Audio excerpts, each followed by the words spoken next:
आज की इस वीडियो में मैं अखिलेश यादव बात करने वाला हूँ ऑपरेशन सिंदूर के बारे में।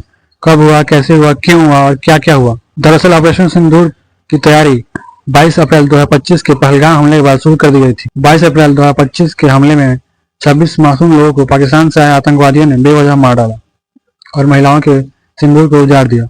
इस दौरान हमारे प्रधानमंत्री सऊदी अरब के दौरे पर थे। इस घटना को सुनने के बाद वो दौरे को बीच में छोड़कर वापस आ जाते हैं। 3 मई 2025 को प्रधानमंत्री ने रक्षा मंत्री Rajnath Singh, army chief Upendra Dwivedi, navy chief Dinesh Kumar Tripathi और एयरफोर्स चीफ उपेंद्र द्विवेदी के साथ मिलकर आतंकिस्तान को मुंहतोड़ जवाब देने का फैसला किया। थल सेना, वायुसेना और जल सेना ने मिलकर मात्र 15 दिनों में पाकिस्तान को मुंहतोड़ जवाब दे दिया। इन 15 दिनों में आतंकिस्तान का ISI भारत में चल रहे सेना की गतिविधियों को जांचने के लिए पूरा प्रयास करता रहा, लेकिन उसके हाथ कुछ नहीं लगा। ऑपरेशन सिंदूर के पहले जब पूरे देश के 244 जिलों में मॉक ड्रिल रखा गया तो पाकिस्तान की मीडिया ने इसे खूब मजाक उड़ाया। उसने कहा कि भारत पाकिस्तान पर दबाव डालने का प्रयास कर रहा है। 6 मई की देर रात 1:05 पर जब पाकिस्तान के लोग और उनके साथ उनका डिफेंस सिस्टम सो रहा था, तब भारत के 24 मिसाइलों ने पाकिस्तान और पाकिस्तान अधिकृत कश्मीर में 9 आतंकी ठिकानों पर, जैसे भवालपुर, मुरीद के, तेहरकला, सियालकोट, वरनाला, 2 कोटली में, 2 मुजफ्फराबाद में ठिकानों पर हमला किया और उन्हें मिट्टी में मिला दिया। इस पूरे हमले में लगभग 100 आतंकी मारे गए। यह ऑपरेशन 1:05 से लेकर 1:30 तक लगभग 25 मिनट तक चलता रहा और पाकिस्तान में बैठे आतंकियों को दिवाली की एडवांस में बधाई दे दी। इस पूरे ऑपरेशन की जानकारी कर्नल सोफिया कुरैशी और विंग कमांडर रोमिका सिंह ने दी। अब हम पाकिस्तान में हुए इस 9 हमले के बारे में बात करेंगे।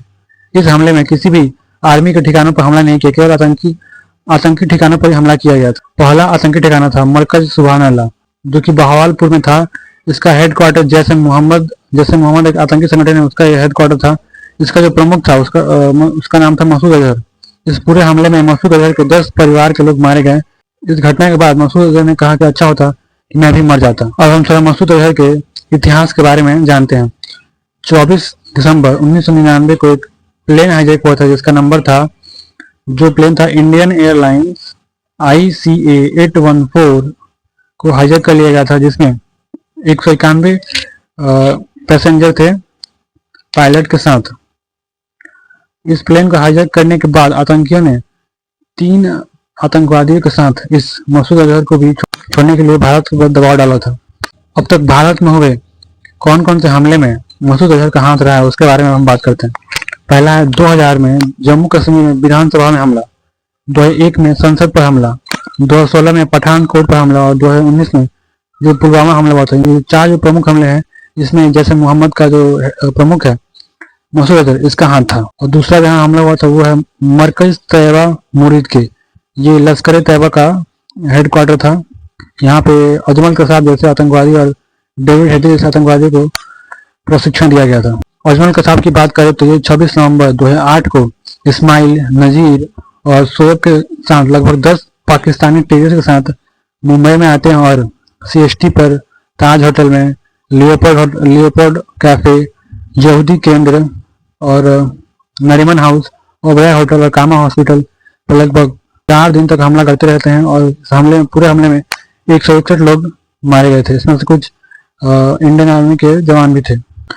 तीसरा जहां हमला हुआ था वो है मुजफ्फराबाद में शाहबाई नाला कैंप। ये लश्कर तैयबा का ठिकाना था। 20 अक्टूबर 2024 को जम्मू कश्मीर में टनल का काम कर रहे कुछ मजदूर और वहां पर मौजूद कुछ कर्मचारी और डॉक्टरों को रात के 8 बजे इस मुजफ्फराबाद के लश्कर तैयबा का ये जो शाहबाई नाला कैंप है, इनके आतंकवादियों ने उन्हें मिलकर मार डाला था। मासूम मजदूरों और कुछ डॉक्टर को मिलकर मार डाला था। चौथा है मरकज अब्बास कोटली। ये ठिकाना है जैसे मोहम्मद का। ये LOC से 13 किलोमीटर की दूरी पर है। यहाँ पर फिदाइन तैयार किए जाते हैं। फिदाइन वो होते हैं जो अपने शरीर पर बम लगाकर कहीं भी फट जाते हैं। इन्हें किसी की चिंता नहीं रहती। ये अपने शरीर पर बम लगाकर, बम वाले जैकेट पहनकर कहीं भी जाकर फट जाते हैं। 14 फरवरी 2019 को पुलवामा हमला हुआ था। ये इसी का, ये यहाँ पर तैयार हुआ आतंकी नहीं, इस काम को अंजाम दिया था, जिसमें लगभग 40 जवान जो थे हमारे देश के शहीद हो गए थे। 5वां है सैयद बिलाल कैंप, जो कि मुजफ्फराबाद में स्थित था। इसको भी मिट्टी में मिला दिया गया। ये लश्कर तैयबा का एक ठिकाना था। यहाँ पर हथियारों को चलाने की ट्रेनिंग के साथ साथ जंगलों में रहने की भी ट्रेनिंग दी जाती थी।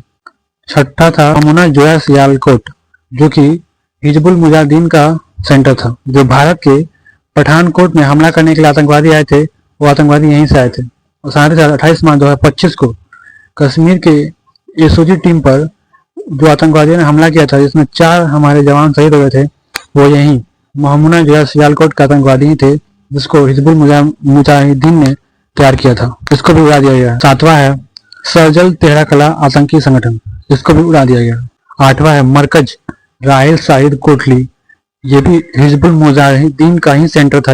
इसके जो आतंकवादी थे, जो पुंछ में 2023 में श्रद्धालुओं पर हमला किया था, इनमें इसी का हाथ था, जो कि अब उड़ा दिया गया। इनके भी जो बिल्डिंग थी, इनको उड़ा दिया गया। 9 नंबर पर आता है मरकज अहले हदीस बरनाला। यहाँ पर लश्कर तैयबा का ठिकाना था। यहाँ पर भी बंदूक चलाने, हथियार चलाने, बम फेंकने की ट्रेनिंग दी जाती थी। अब इसको भी मिट्टी में मिला दिया गया।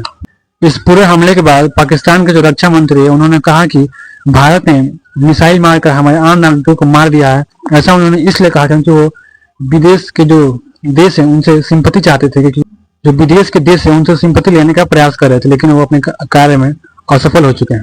इस हमले के बाद जो पाकिस्तानी मीडिया है, वो पाकिस्तान के लोगों को खुश करने के लिए अफवाह फैला रही थी कि भारत के 6 फाइटर प्लेनों को मार कर गिरा दिया गया है और जश्न मना रहे थे। एक पाकिस्तान का संगठन है ISPR, जिसके डीजी ने कहा कि भारत ने 24 मिसाइलों को मारकर 8 लोगों को मौत के घाट उतार दिया है और लगभग 35 लोग घायल हो चुके हैं। जो तीनों बयान दिए गए हैं, ये कोई आपस में मेल नहीं रखते हैं। सब ने अपने मन से जो भी कहा है कह दिया बस। ऑपरेशन सिंदूर के बाद भारतीय प्रधानमंत्री नरेंद्र मोदी जी ने हमारे जल सेना, थल सेना और वायु सेना के चीफ को धन्यवाद देते हुए कहा कि इतने कम समय में इतनी बड़ी प्लानिंग के साथ जो हमला किया गया वो बहुत ही तारीफ के काबिल था। आज की इस वीडियो में इतना ही। मिलते हैं अगली वीडियो में, तब तक के लिए जय हिंद।